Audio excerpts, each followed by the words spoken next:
There's something curious about desire. It starts like a flicker, just a small light, a longing. Perhaps it's for something simple, a better job, a new phone, someone's attention. At first, it feels harmless, even motivating. But slowly, almost without warning, the flicker grows into a flame, and the flame into a fire. That fire lives in the center of the chest. It tightens the breath. It rushes the mind. It whispers, "If I could just get that, then I'd be okay." And so we chase. We plan. We daydream. And the more we want, the further away peace seems to be. The Buddha once described desire as the root of suffering, not because wanting something is evil, but because of the grasping that comes with it.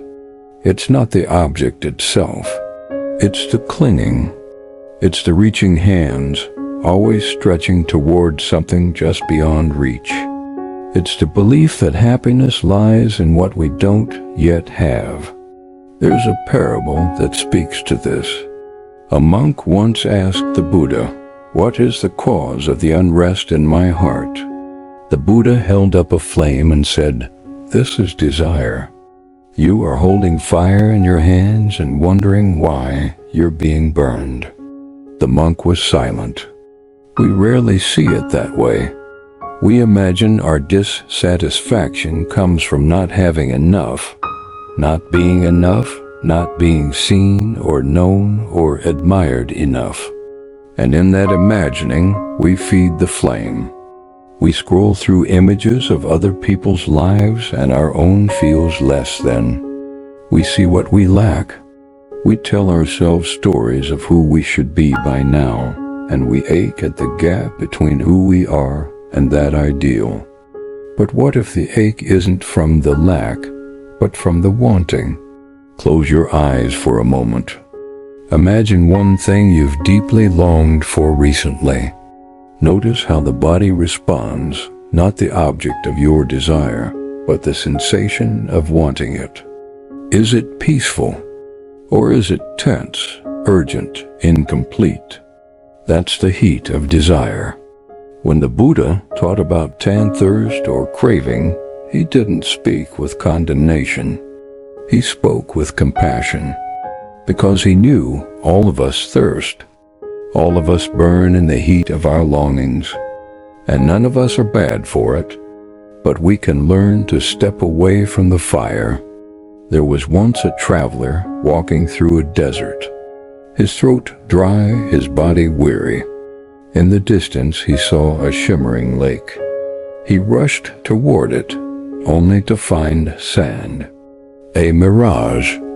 Again and again he chased the water, but it was never real. His thirst grew. His exhaustion deepened. Then he paused. He stopped chasing, and in the stillness he noticed a small spring behind a rock, quietly bubbling with clean, cool water. The real relief had never been in the chase. This is how life often is. The things we think will satisfy us are mirages, shifting images based on deeper needs we haven't yet named. Maybe it's not the job we crave, but the feeling of being worthy. Not the relationship, but the sense of being seen. Not the possessions, but the comfort, the safety, the love they seem to promise. And so, the journey isn't about getting more. It's about seeing more clearly. When the flames of desire arise, we don't have to feed them. We can breathe. We can pause. We can watch them without judgment. Imagine sitting by a fire, not in it, watching it flicker, rise, settle. It may warm you, but it need not consume you. In modern life, desire wears many masks. It's dressed as ambition, as romance, as personal growth. And while none of these are wrong, we must ask, from where do they arise? Are they coming from a place of fullness or of lack? from love or from fear. One of the most healing practices we can learn is contentment, not the passive kind, but the deep, active joy in what already is. Contentment says this moment as it is enough. That doesn't mean we stop growing. It means we grow from roots, not from restlessness. There is a proverb that says the bamboo that bends is stronger than the oak that resists. Desire often makes us rigid. We become fixed on one outcome, one path, one person. But healing comes when we soften, when we allow, when we release the grip. Letting go of desire is not giving up on life. It's giving up on illusions. It's not apathy, but alignment. It's recognizing that what we truly seek cannot be found in fleeting things. It can only be uncovered in presence, in peace, in the quiet joy of enough. So the next time the fire rises in you, when you want and long and ache, pause. Put your hand gently on your chest. Breathe. And remember, you are already whole. The fire cannot harm you if you choose not to feed it. Somewhere along the path of life, we are taught a subtle lie. That happiness is just around the corner. One more goal, one more purchase, one more achievement. It's the whisper in every advertisement, the silent promise in every comparison we make with others. If only I had that, then I'd be happy. But the truth, softly hidden beneath layers of striving, is this: fulfillment, when chased, always moves just out of reach. Consider the feeling after a long-desired wish is finally granted. Maybe it's a promotion, a new home, a relationship we've yearned for. For a moment, yes, it feels good. There's a rush of joy, a momentary stillness. But soon after, the mind begins again. What next? What now? What more? The Buddha called this cycle dukkha, a fundamental dissatisfaction woven into the very fabric of craving. It's not that pleasures are wrong. It's that they cannot deliver the lasting peace we seek. They rise, they pass, and in their fading they leave a hunger for more. A man once asked a wise teacher, "Why do I feel so empty, even though I have everything I once wished for?" The teacher smiled and replied, "Because you mistook the map for the treasure. What we truly long for isn't the object, it's the feeling we believe it will give us. A sense of belonging, safety, worth, peace. And these feelings, unlike objects, are not stored outside us. They are cultivated within. Modern life, in its brilliance and complexity, has made fulfillment feel like a product, something to be bought, earned, upgraded. But real fulfillment cannot be packaged. It does not shout. It does not sparkle. It sits quietly, waiting to be noticed beneath the noise. There is an old Zen saying, "When you realize nothing is lacking, the whole world belongs to you." This isn't to say we must abandon goals or aspirations, but rather we must stop expecting them to complete us. True peace doesn't come when all desires are fulfilled. It comes when we are no longer ruled by them. Imagine a cup with a hole at the bottom. No matter how much water you pour in, it will never be full. That's the mind caught in the illusion of fulfillment. Always receiving, never resting. But when we become aware of the hole, when we notice the constant grasping, we begin to patch it. Not by adding more, but by needing less. There was once a woman who spent her days collecting beautiful seashells, each one more rare, more delicate than the last.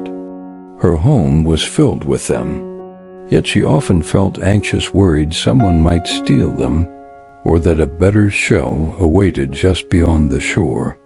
One day, she walked along the beach and saw a child playing in the sand, holding a broken shell, humming to herself with joy. The woman paused, watching. That joy wasn't in the perfection of the shell. It was in the presence of the moment.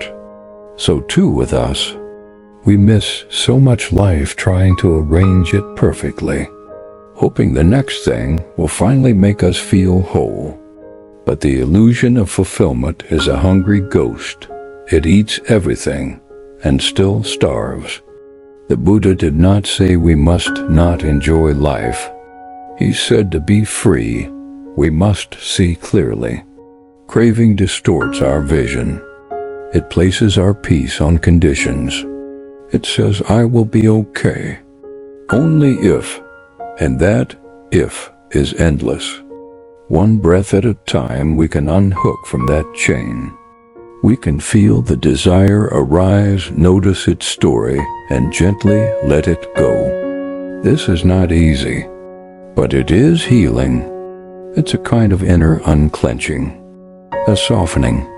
We become like the sky, vast, open, not disturbed by every passing cloud. To let go of the illusion of fulfillment is to return to the truth. Nothing outside of you is the key to your peace. Joy is not hidden in the future. It's hidden beneath the noise of needing the future to be different. And in the quiet that follows, something sacred arises, not euphoria, but contentment. Not thrill, but deep well-being, a kind of freedom that no one can give or take. So when the next desire arrives, as it surely will, don't run toward it blindly. Sit. Listen. Ask, what is it I truly need? Often the answer is not in a thing, but in a way of being. And that way of being is already within you. There was a time when the Buddha, after attaining enlightenment, continued the ancient practice of walking through villages with his alms bowl silent, open, waiting for whatever was offered. He did not beg with expectation. He did not seek out the wealthiest homes. He walked with equanimity, receiving rice from the poor, fruit from the kind, or sometimes nothing at all. And always he bowed in gratitude. This bowl became a symbol not of poverty, but of spiritual wealth. It represented the mind that is open, accepting, content. A vessel that is useful only when empty. In today's world we carry bowls too. But unlike the Buddha's, ours are often filled with expectation. We carry them to others hoping to receive love, approval, recognition, reassurance. And when we don't get what we crave, we feel betrayed, less than invisible. But what if the emptiness of the bowl is not a weakness, but a freedom? There's a story of a young monk who visited a wise master and asked to be taught the truth. The master invited him for tea. As he poured the tea, the cup filled quickly, but the master kept pouring, and soon tea overflowed onto the floor. The monk cried out, "Stop! It's already full." The master smiled, "Yes, and so are you. How can I show you truth if your cup is already full of your own opinions, assumptions, and desires?" This is the same with healing. A mind too full of shoulds, too crowded with must-haves, too busy chasing, cannot receive the deeper nourishment of peace. Letting go of desire doesn't mean we lose our drive or ambition. It means we stop clinging to outcomes. We begin to hold life more lightly, like the bowl open but not grasping. You may notice when you hold your hands tightly clenched, they can grasp, but they cannot receive. And when you open them, there's vulnerability, but also possibility. A mother once told her child, "You can't catch the wind by chasing it. But if you open your hands, you'll feel it pass through." In the same way, trying to trap happiness in fixed desires often leaves us empty-handed. But when we open ourselves to each moment as it is, fulfillment arrives quietly. The begging bowl also teaches patience. In a world of instant gratification, we are conditioned to believe that waiting is failure. But healing is not instant. Awakening is not instant. Inner peace, too, unfolds slowly like a lotus, opening to the morning sun. Sometimes life gives us what we want. Other times it gives us what we need. And often we don't see the difference until much later. The bowl that remains open learns to trust the timing of things. There's another aspect to the bowl. It receives without attachment. The Buddha ate whatever was placed inside, sweet, sour, plain, rich, and when the meal ended, he washed the bowl clean. He didn't carry yesterday's rice into today. He didn't cling to the best offering or resent the least. This is how we must learn to carry our experiences grateful for each, but not imprisoned by any. Someone may praise you. Another may criticize. One day brings sunshine. Another brings storm. Let each moment pass through your bowl. Let it nourish, then let it go. A bowl is most useful when it is not cluttered. So too, a mind becomes peaceful when it is not tangled in stories of lack and longing.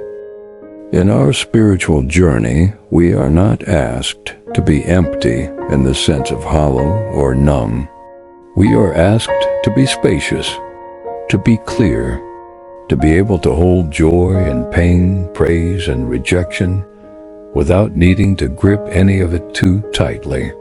So reflect for a moment what fills your bowl right now.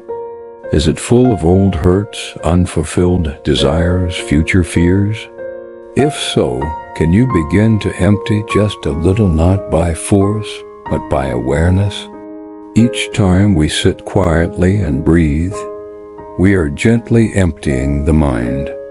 Each time we forgive, we lighten the load. Each moment of mindfulness becomes a washing of the bowl, and in that quiet, clean space, something miraculous can arrive. A sense of enough, a peace that does not depend on what life places in our hands, a joy that arises simply from being here.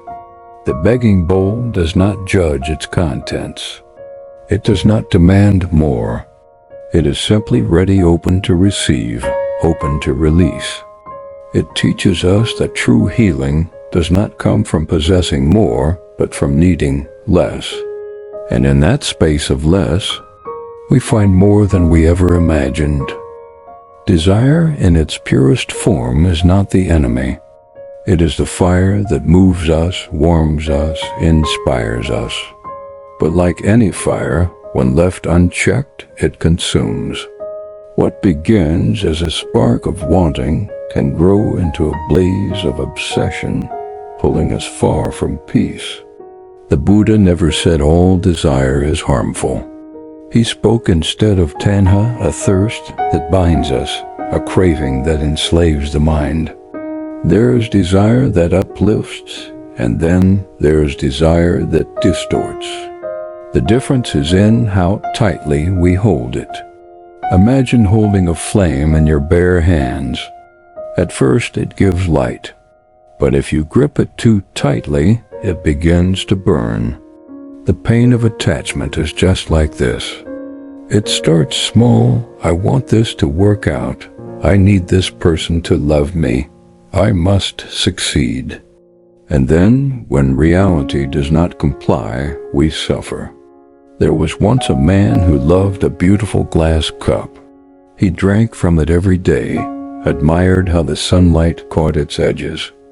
One day, a visitor knocked the cup from the table. It shattered. The man wept, furious at the loss.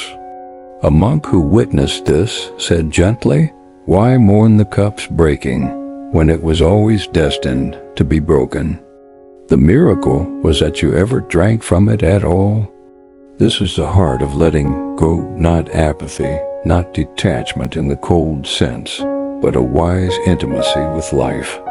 A recognition that all things we love are temporary, and that loving them deeply means being willing to let them go. When we attach ourselves to how things should be, we suffer every time reality disagrees. A job loss, a breakup, a failed plan each becomes not just a change, but a wound. We are not hurt by life itself, but by our refusal to let it move. It's like standing in a river, holding on to a rock in the middle of the current. The longer you cling, the more the water pounds you. But if you let go, you flow with the stream. Not in surrender, but in trust. Letting go does not mean not caring. It means caring without controlling, loving without imprisoning, working without being chained to outcomes. A parent once told her child, "I love you so much that I will not make you be who I want. I will let you become who you are." That is the love that does not burn. That is the flame that gives warmth, not pain. So often, we think that to love something or someone means to hold it tightly, to wrap it in layers of protection, to shield it from change. But love, real love, is spacious. It allows room to grow, room to fall, room to rise again. In Buddhist teaching, clinging leads to suffering, because it binds the self to something ever-changing. And when that something changes, as all things do, we feel like we're falling apart. But what if we shifted our view? What if we saw every loss not as punishment, but as invitation? What if we realized that the flame of desire is beautiful, so long as we do not try to capture it in our fists? There is a reason monks wear robes with large sleeves but keep no possessions.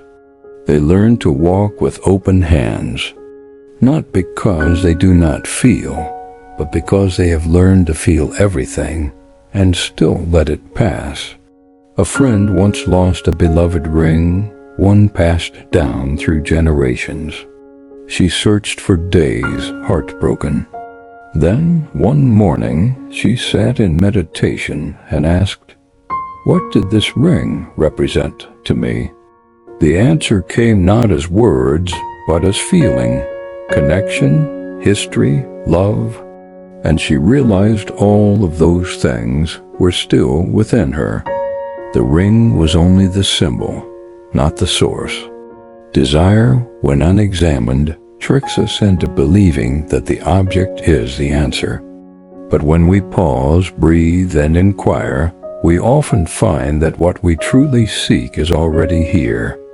The healing begins when we stop blaming life for changing and begin meeting change with a steady heart. You will lose things. You will lose people. That is not a failure. It is the price of being alive. But you will also find things, deeper things, when the superficial layers fall away. Joy that does not depend on circumstance. Peace that does not demand permanence. A sense of self not built from possessions, titles, or roles, but from presence. The flame of desire is part of being human. But if we light it with mindfulness and let it dance without needing to own it, it becomes a sacred light, one that illuminates, not consumes. And in that light we begin to see we never needed to hold so tightly. What is meant to be with us will come. What must go will go. And through it all we remain open, awake, at peace. Imagine for a moment standing at the edge of a vast lake. The wind picks up, and the surface ripples wildly. Waves rise, crash, pull back.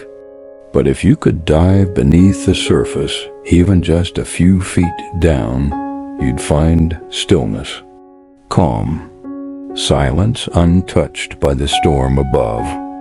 Our minds are like that lake. Most of us live at the surface, tossed by the winds of desire, worry, comparison, and expectation. One moment we feel elated because something has gone our way. The next, we're deflated by disappointment or fear. It's exhausting, living at the mercy of every thought, every craving, every judgment. But deep within each of us, beneath all that movement, is a stillness, a presence that doesn't come and go, a place untouched by gain or loss. The Buddha taught that this inner stillness, this awareness, is our true refuge. We don't have to create it. We only need to remember it. And to do that, we must stop identifying so deeply with the waves. A man once came to a Zen teacher and said, "My mind is noisy, always pulling me this way and that. I cannot find peace." The teacher replied, "You are listening too much to the wind. Go deeper. Find the silence beneath it." This is not about escaping life. It's about learning to rest within it, to be in the middle of the storm and yet not be the storm. The modern world trains us to react. We check our phones, refresh our emails, chase the next dopamine hit. We measure ourselves against curated versions of other people's lives. And all the while, we forget to pause, to breathe, to notice the water beneath the waves. Desire thrives in this surface chaos.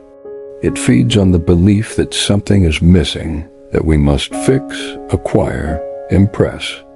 But when we stop chasing and simply observe, something magical happens.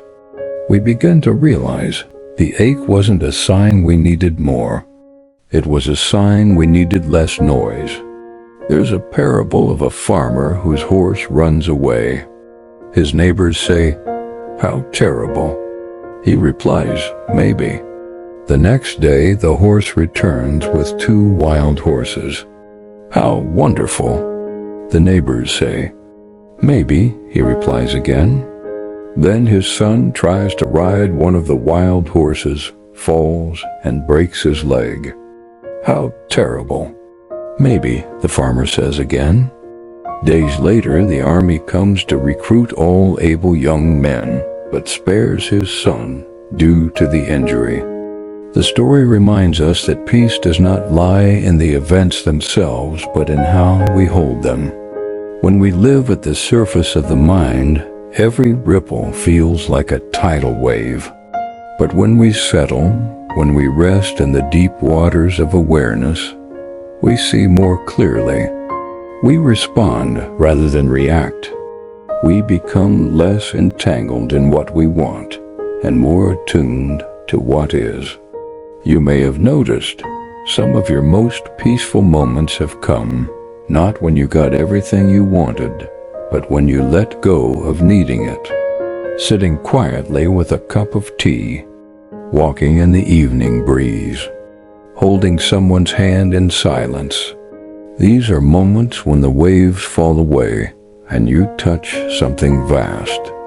The practice of mindfulness is not about achieving bliss. It's about becoming intimate with the present, learning to see your thoughts rise and fall like waves and not getting swept away. When a painful desire surfaces, I must be loved, I must succeed, I must be more than I am, instead of resisting or indulging it, you simply notice it. Ah, there you are. You watch it crest, and then watch it fade. And in that witnessing, you return to the stillness beneath. Even now, as you listen, part of you knows this stillness. It's the space between your thoughts, the silence that holds every sound, The awareness that notices the body breathing, the heart beating, the moment unfolding. You don't have to force it. You only have to soften. Desire will arise. That is natural. But when you are anchored in awareness, you're no longer at its mercy. You see it as a ripple, not a command. A visitor, not a master. There's an old saying, you can't stop the waves, but you can learn to surf. I'd say you can also learn to dive beneath them. And once you know that place, even when life is chaotic, you carry that calm within you. A portable peace. A quiet knowing that says, no matter what happens on the surface, I am the still water beneath. And from that depth, healing begins, not because life is perfect, but because you are no longer lost in its constant motion. You have found your ground. There is a quiet fear many carry deep inside, that if we let go, we will lose everything. Lose the people we love, the status we've earned, the identity we've worked so hard to build. To release desire, to loosen the grip of attachment, it can feel like surrendering control, like falling into a void. But the truth is, letting go does not mean losing. It means making space for something deeper to arise. Think of a tree in autumn. It sheds its leaves not in despair, but in wisdom. It knows that by letting go of what is no longer needed, it prepares for renewal. In spring, new leaves will come, not because the tree clung tightly, but because it trusted the rhythm of life. And so it is with us. We may fear that if we stop chasing, stop trying to control, we'll end up with nothing. But often, what we lose is only what was never meant to stay or what was weighing us down without us realizing it. There's a story of a traveler crossing a vast desert. At first, he carries a bag filled with tools, food, clothes, even small treasures. As the journey stretches on, each item becomes heavier. One by one, he begins to discard what he thought he couldn't live without. Until finally, he walks with only the essentials, lighter, freer, able to continue the path he never would have reached otherwise. Letting go, then, is not about giving up. It's about giving to the life that is unfolding, to the present moment, to the peace that comes when we stop resisting change. The Buddha taught this not just through words, but through his way of being. He renounced a royal life not because he rejected pleasure, but because he saw its limits. He saw that even the finest things cannot protect the heart from suffering, from aging, from death. What he gained instead was clarity, the kind that comes from simplicity, from meeting each moment without the clutter of needing it to be different. When you let go of desire, you begin to see with new eyes. You notice the small things, the sound of rain, the warmth of the sun, the breath that carries you through the day. You stop missing the joy that's already here. There's a famous quote by Rumi, "Try not to resist the changes that come your way.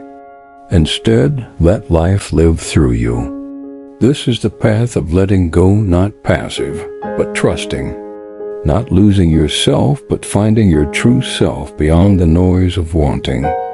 A woman once said to me, "I always thought healing would feel like gaining something, but it felt more like dropping heavy bags I didn't realize I was carrying."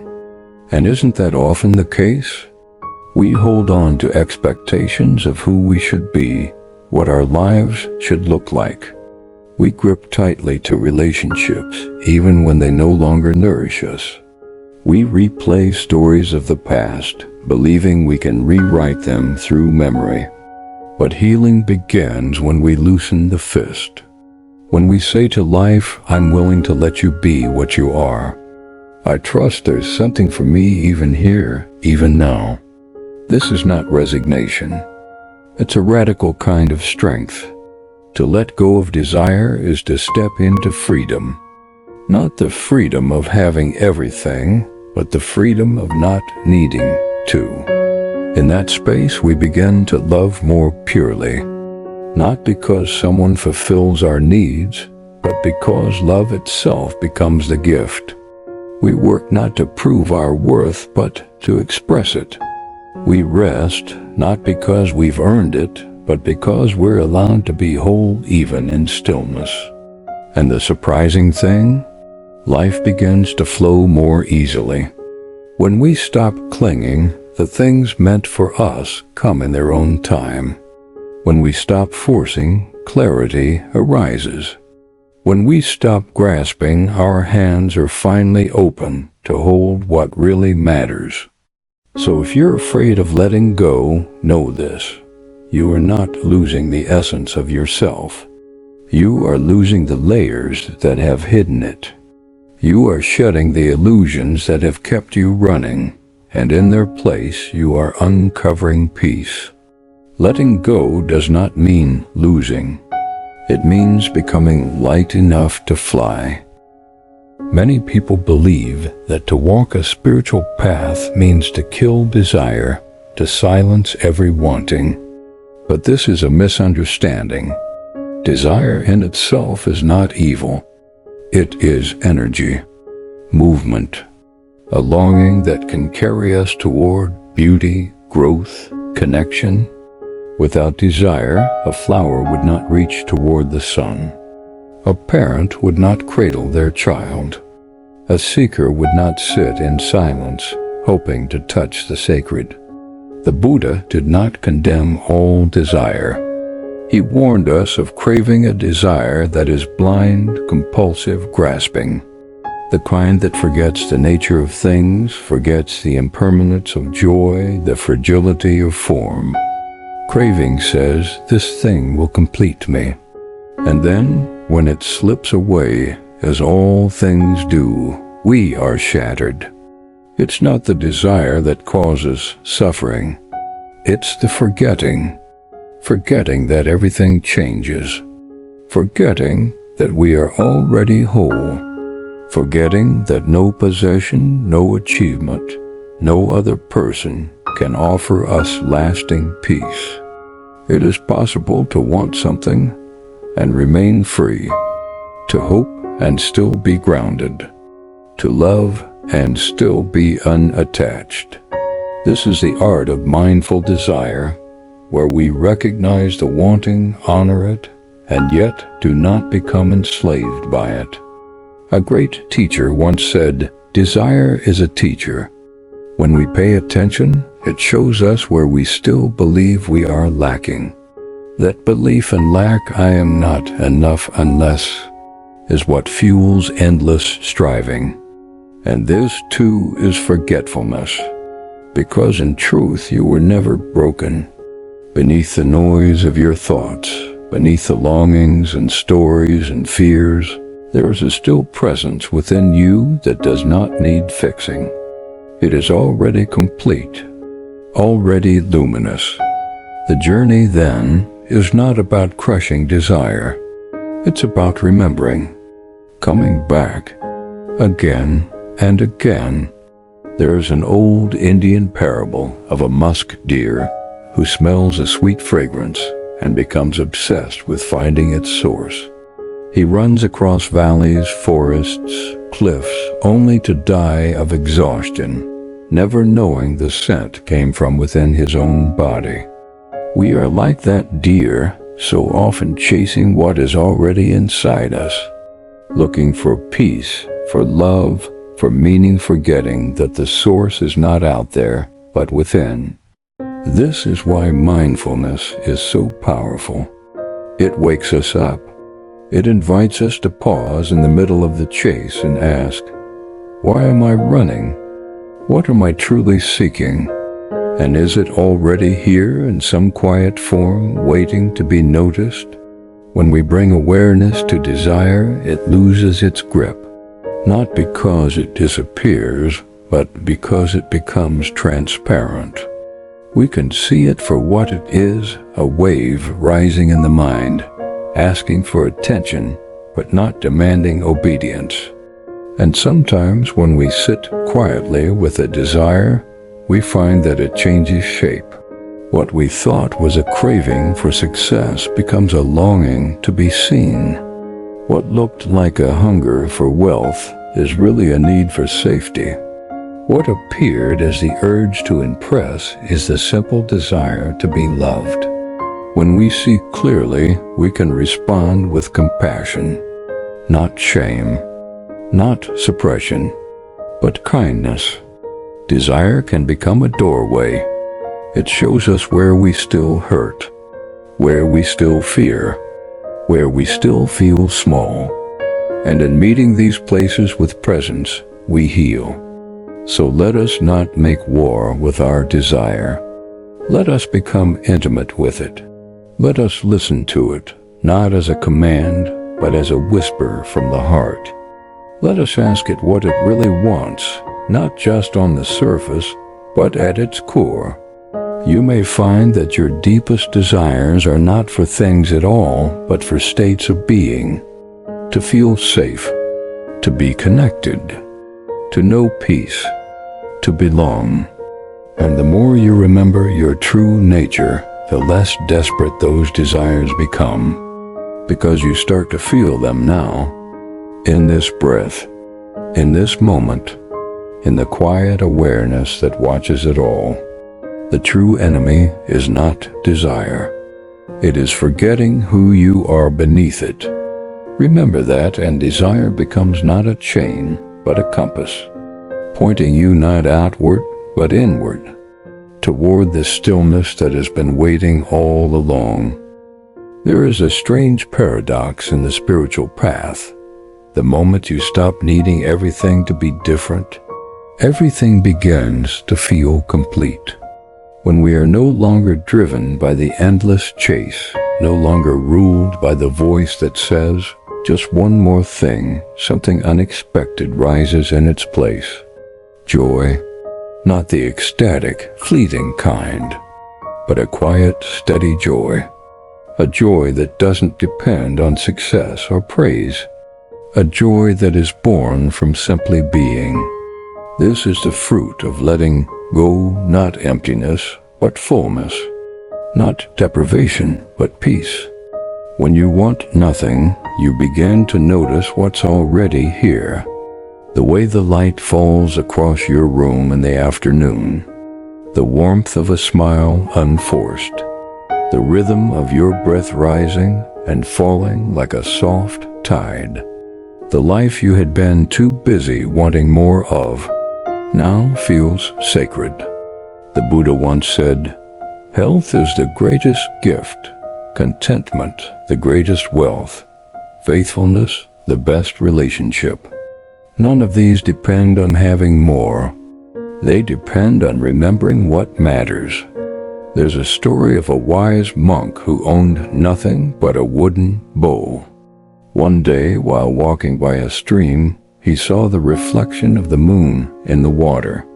The bowl slipped from his hands and floated away. For a moment he was startled, but then he smiled and said, now even the bowl is gone. Nothing left to carry. How light I feel. This is the joy of renunciation, not because we have nothing, but because nothing has us. We begin to see that freedom isn't found in having everything we want. It's found in no longer needing what we don't. Modern life teaches us the opposite. It tells us happiness lies in accumulation, in more money, more attention, more achievement. And yet, when we look closely, we see a world full of people who have everything and are still restless. So we turn inward, and in that quiet turning, we begin to ask a different kind of question. What am I truly seeking? What would it mean to be free, not from pain, but from the need to avoid it? Not from love, but from the fear of losing it? Not from the world, but from being ruled by it? When you stop chasing, you discover that joy was never hiding. It was simply drowned out by the noise of wanting. Now you may be wondering, does this mean we should have no goals, no dreams, no ambition? Not at all. You can still act, still create, still strive, but from a different place. Not from lack, but from wholeness. Not to prove yourself, but to express yourself. Not to escape life, but to serve it. A person who is free of craving is not passive. They are powerful because their energy is no longer divided. They are not pulled in 10 directions by desire. They are grounded, focused, clear. They can walk through the world with open hands, offering, giving, loving, not to fill a void, but because their cup is already full. This is true abundance. When you want nothing, you are no longer owned by fear, no longer manipulated by praise or rejection. You become like the sky, vast, spacious, untouched by passing clouds. There is a Zen saying, when the mind is free of grasping, even a blade of grass can reveal the truth. This is not a metaphor. It is an invitation to step out of the trance of endless wanting and into the sacred simplicity of what already is. A warm meal, a kind word, a breath taken with awareness. Nothing added, nothing missing. The joy of having everything, because you are no longer chasing anything. This is the end of the path, and in some ways the true beginning, because when you no longer walk to get somewhere, you finally arrive right here, right now, and you realize you were never lost. You were only looking in the wrong direction.